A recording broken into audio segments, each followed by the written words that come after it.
12,000 illegal gambling sites is what Senator Tulfo Yeah. was saying. Is that accurate? How did they get to be so much?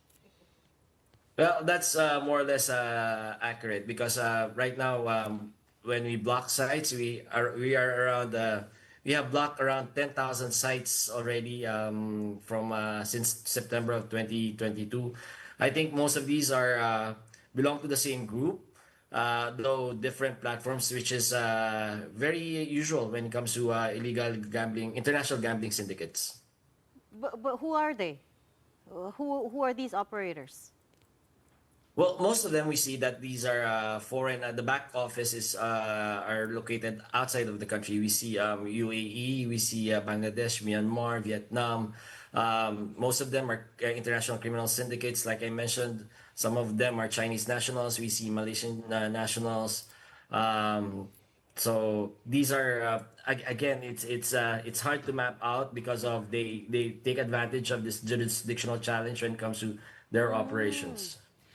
Asek, may relation ba to sa mga Pogo, USEC no pala, sorry. Executive Director, Aboy. It's okay. Amoy lang po okay na yun.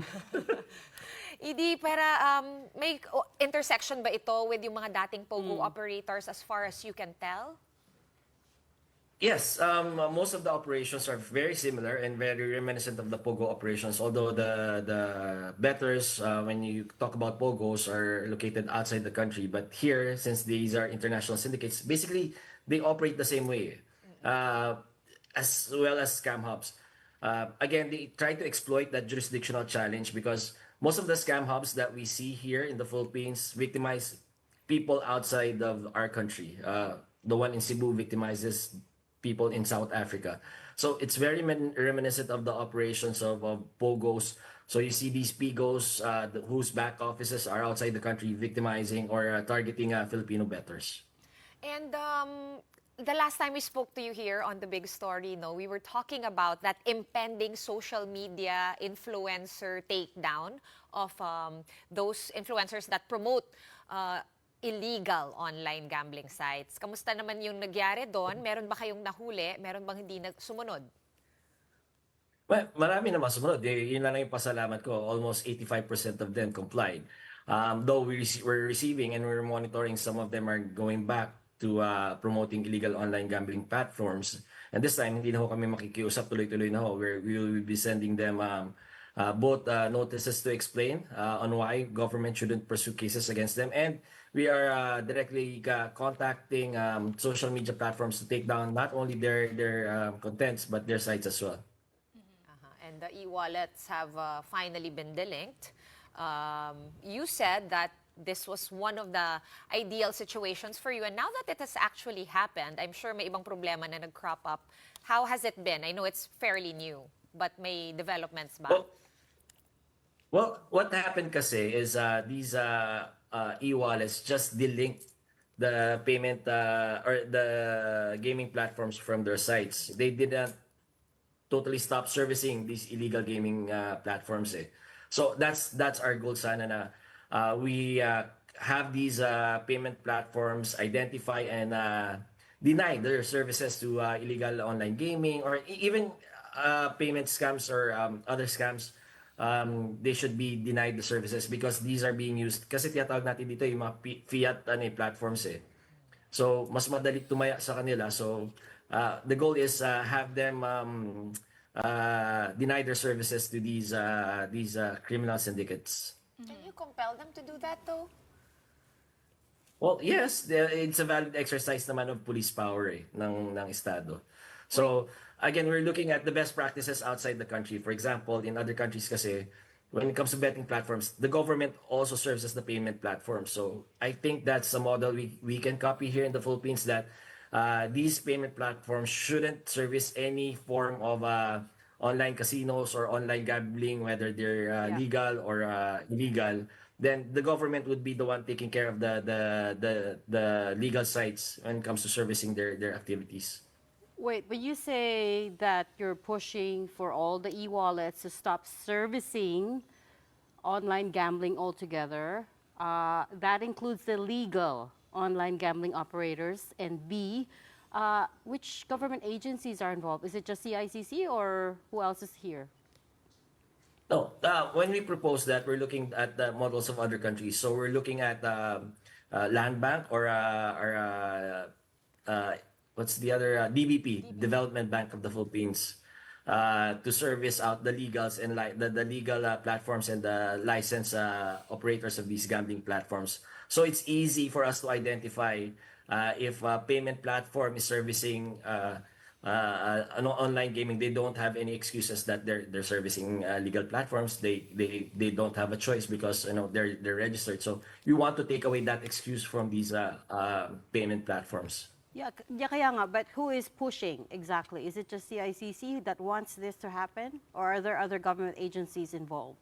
Well, I talked to, and to be honest, I've talked to and shared the idea and with PAGCOR and Chairman Altenco. I think he's also looking at that idea and also advancing that idea when it comes to regulation, proper regulation of these gaming platforms.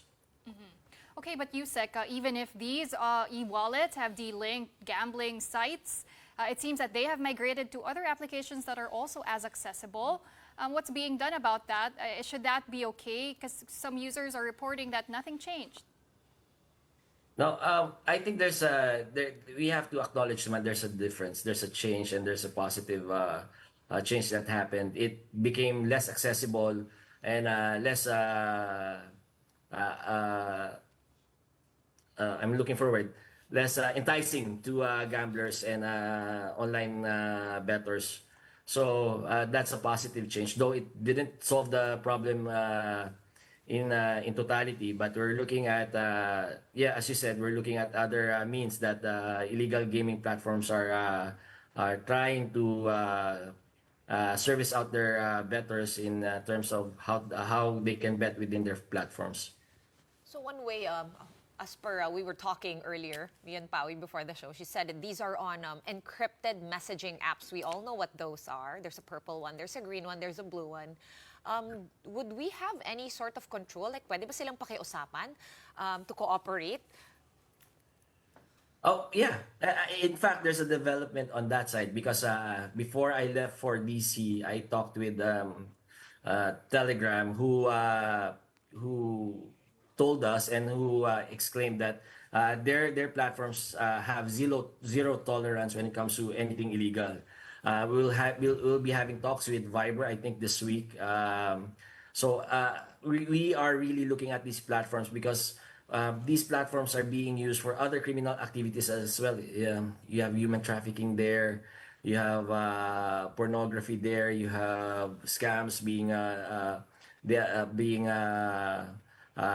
communicated in these platforms. So again, if you're talking about kung pwede pakiusapan, napapakiusapan naman, no, and I think we're forming a collaboration with these platforms. But in terms of if we can compel them, I think that needs legislation.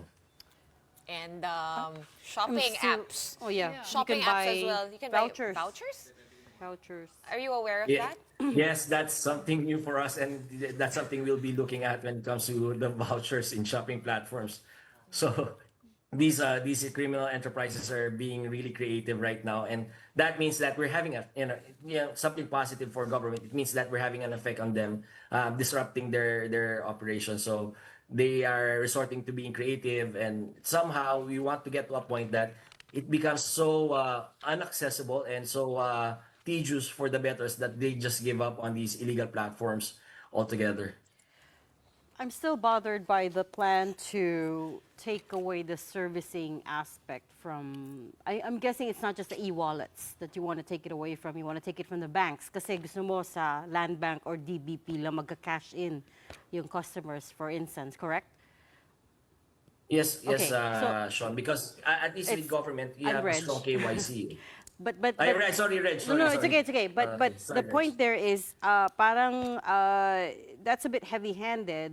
I'm sure you're aware that these are money makers for not just the e-wallets, but also all sorts of banking, everything that all the institutions that BSP supervises, right? Because they take Yes. a percentage of it.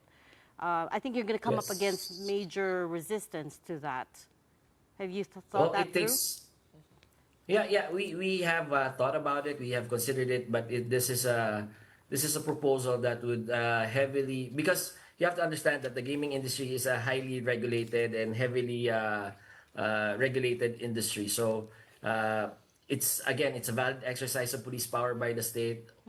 However, we can do it to protect the general citizenry. I guess two major problems when it comes to online gambling, which is addiction and the lack of KYC. Therefore, the youth of our nation are able to access these gaming platforms even at a very early age.